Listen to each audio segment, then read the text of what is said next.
Hello everyone, welcome back to the What's It Worth podcast. Today, Memphis and I are actually recapping 1 week from limiting our single-use plastic and just trying to not use certain products that we know would harm our environment. Yeah, so something I really noticed this week was it's not necessarily a hard practice, but once you're made aware of it, it's something that you realize. I feel like I realized that I was using so much more plastic than I ever even expected. Mm-hmm. So for example, right at the beginning of the week, I think I only went to Starbucks or even any coffee shop or anything like that once, and I kept my cup and washed it so that I could keep using it. And then after that, I kind of realized all in all that it would just be easier to not go out to eat. Yeah. Because most places do not care about what they're using. Plastic utensils. I had flame broiler yesterday, and I was like, oh, I should have brought my own utensils, but it was a last minute decision. Yeah. But you literally realize how much waste there truly is just from one day of going out to eat. Not just drinks, but even food. You have the plastic utensils, and then in the plastic packaging, and the bag, exactly, that you just don't need. You can carry exactly, it out. Yeah. And I know we, my family, we keep the plastic bags, even if we don't necessarily need them, because they always end up getting used at some point. But it really just made me aware of how many times in a day plastic is being used, even when you're not going out of your way to use it, if that makes sense. Yeah. It's not like I was packing my lunch in plastic bags, which is something that I changed. I used only containers when I would pack things. But really just when you're going out and consuming, that's when plastic gets used a lot, and I noticed that for sure. Yeah, I honestly found that limiting single-use plastic, or how much I use, really goes hand in hand with conscious consumerism for me, because I just saw an overall decrease in how much I was going out. Every coffee shop, obviously, for me, served their coffee in a plastic cup. Yeah. So actually I did go out to get coffee I think 3 times last week. Yeah. And I actually brought my own reusable cup from my home, and I actually found that it's cheaper to get your coffee made in one of the reusable cups, because the place that I go to had discounts. So I don't know if that goes for every single coffee shop, but definitely those who are more eco-friendly oriented, and they're the ones that'll give you a discount for that.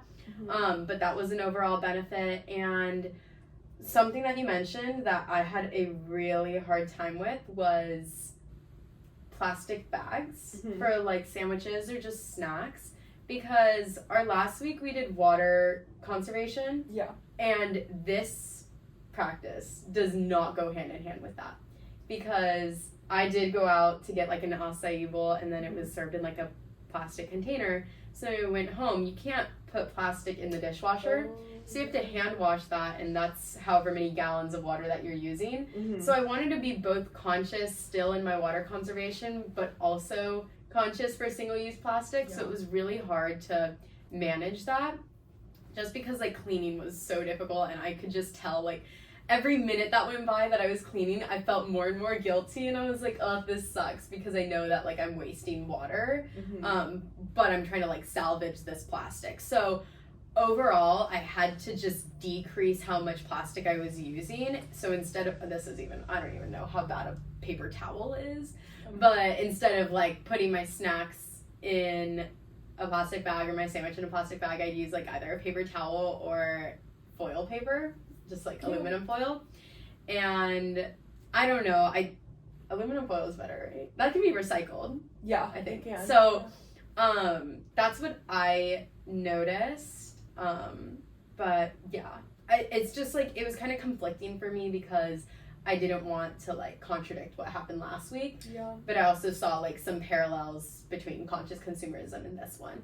Yeah, I didn't even really think about that. And yeah, my use of Tupperware instead of plastic bags, then you're washing that, and that's using more water. So overall, if you want to cut down both, then I think you just have to focus really on cutting down the plastic. Yeah. And just what you're using in general, because even when you're trying to reuse plastics, then you're having to wash it, and then you're using more water, like you said. So that's something I didn't notice, but now that you did, I'm really aware of it, because I've been using Tupperware, like recycling single-use plastics, or not recycling, reusing them.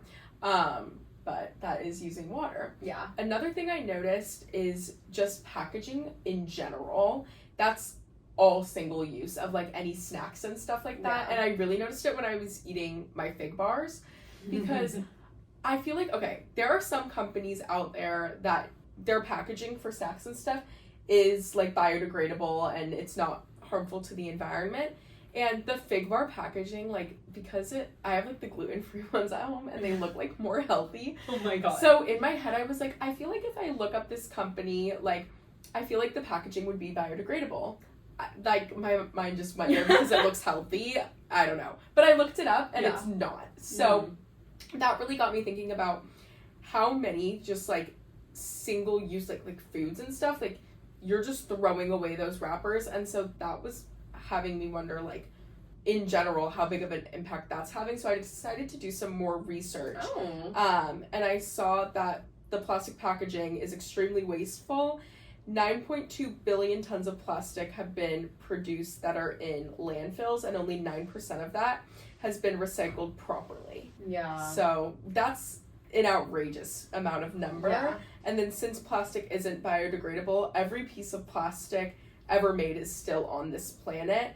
So whether it breaks down into microplastics or not, it's either dumped into oceans or consumed by, or it's either dumped or washed into the ocean. Sorry about that. So yeah, and our landfill space is limited, so we're so like mindlessly having like snacks, even like from the student store or that I just have for my groceries, and I'm not even thinking about it because it's not something that like you're like, oh, I can reuse this. Like a cup, like it's better in general to limit going out to those places that use plastic utensils and such. But yeah, you can ultimately reuse those. Yeah. Those like plastic wrappers you can't. So I thought that was really interesting. But looking even further into it, I saw that there are solutions. So there are certain companies that specifically like work with just the public in general to get those plastics recycled. So one that I found was the Terra Recycling Solution. Since typical recyclers don't accept wrappers, so you'd have to go through one of these special companies, which again is another step and just an example of, honestly, like, I feel like our world makes it harder to do the right thing a lot of the time, and I thought that was really interesting. Yeah, it's really true. And also, I remember watching a documentary with my parents and my sister also noting the same thing, that recycled goods, they have to be dry. So when it comes to a lot of those food packaging, like a lot of that is dirty or it's wet or whatever you're using. Like I think about Go-Go Squeeze. Yeah. So that's wet, so you can't recycle that.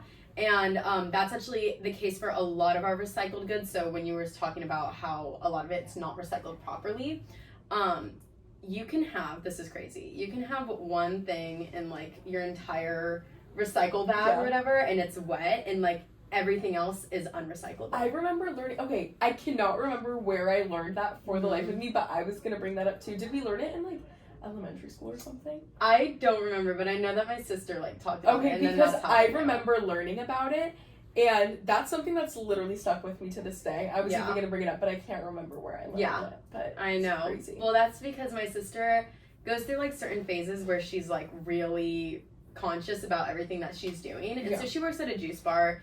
And they have like this policy where if you bring back the glass bottles, then you get like however many discounts or whatever. And so for her, she's always bringing back those glass bottles and washing them and then like letting them dry. And so she was actually doing that with all of her Olipop containers as well, like her cans. That's a soda, right?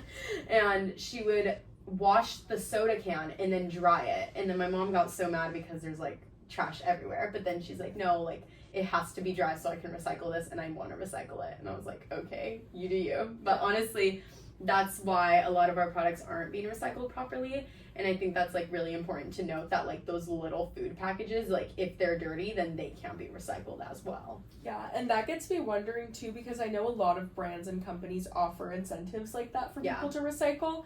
But I wonder how much of what we're recycling to them really does end up like being properly recycled. Because one that like I thought of right now when you were talking about that is, I saw this on somewhere online, which was really interesting. Summer Fridays. Okay. If you send back 5 of your like tubes for your like lip balms, they'll like send you like a coupon code as like an incentive for people to recycle their products. But I'm like, how are they recycling that if like there's lip gloss in it? Like, is there someone cleaning out There every has to single be one? Like, yeah. I mean, I feel like for them to say that and put that out there, then they have to have a system. Yeah. But I just find it really interesting. And that's even like sparking my mind that this goes so much further beyond just like food. I feel like that's what I really thought of and noticed this week with, oh my goodness, was like packaging food, going out to eat, and what they use. But honestly, there are so many products that may last us a little bit longer, so we're not necessarily noticing that it's single use like we would with like a plastic water bottle. Yeah. But there are so many single use plastics that everyone uses in their day-to-day life that eventually get thrown out and then contribute to that overall large number of waste. And I honestly didn't really register that right away because it's so easy to just focus on like plastic water bottles, plastic bags, stuff like that. Yeah, honestly, when I walked, we actually had like standardized testing this week, and when they were like remove the shrink wrap, I was like, what do I do with my shrink wrap? Because yeah, and honestly, that's so unnecessary. I know. Why do we need to like? I don't know. They could. There has to be a better system, but I was just like conscious. I was no. like, oh, I'm shit. glad you thought about that because, why are we shrink wrapping hundreds of tests a day? Yeah, like What I is was the thinking point? that like it's a nationwide test, and you have Yeah. to like distribute all of those, and so it was just like that's kind of crazy. Yeah. But yeah, those are some things that I noticed. Also, when you were talking about like the Summer Fridays thing, I know Mac does that as well. My mom has been doing this for years since I was a little girl. Yeah. I think since she was like 37, and that was like the age that was registering for me.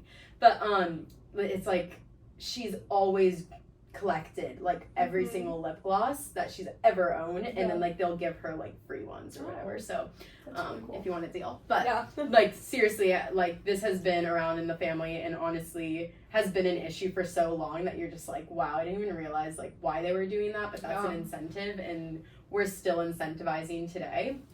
And definitely with all of those food wrappers and whatever you were talking about, I noticed the exact same thing.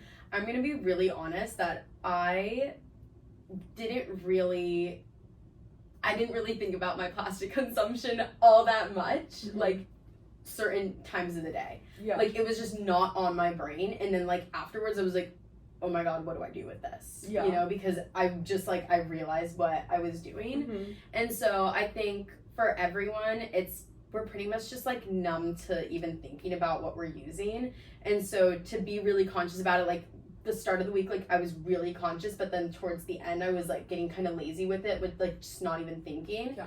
And so I mean, I'm guilty of that, but I think so many of us are.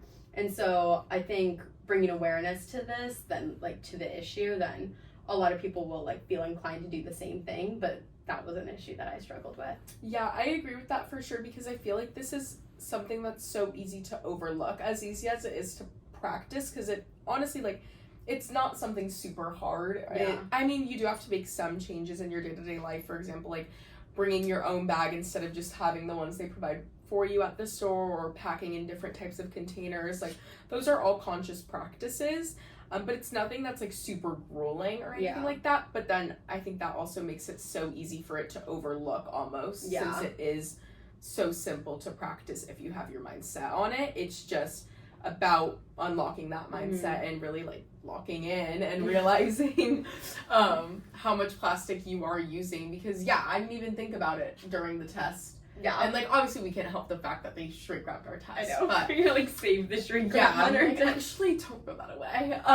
But you know, what can you do about stuff like that? But I feel like just overall being aware of it in general, and then over time just shifting your practices and honestly forming habits. I feel like that's something I noticed with the water episode too, was just changing day-to-day habits in like simple small ways will ultimately make a larger impact. And I think that goes like, that's a big pattern with these like environmentally conscious practices. Yeah, I would completely agree with that. I think the more that you're aware of it, the more that it's just going to continue in your life, which is just really beneficial to not only yourself but the environment as well.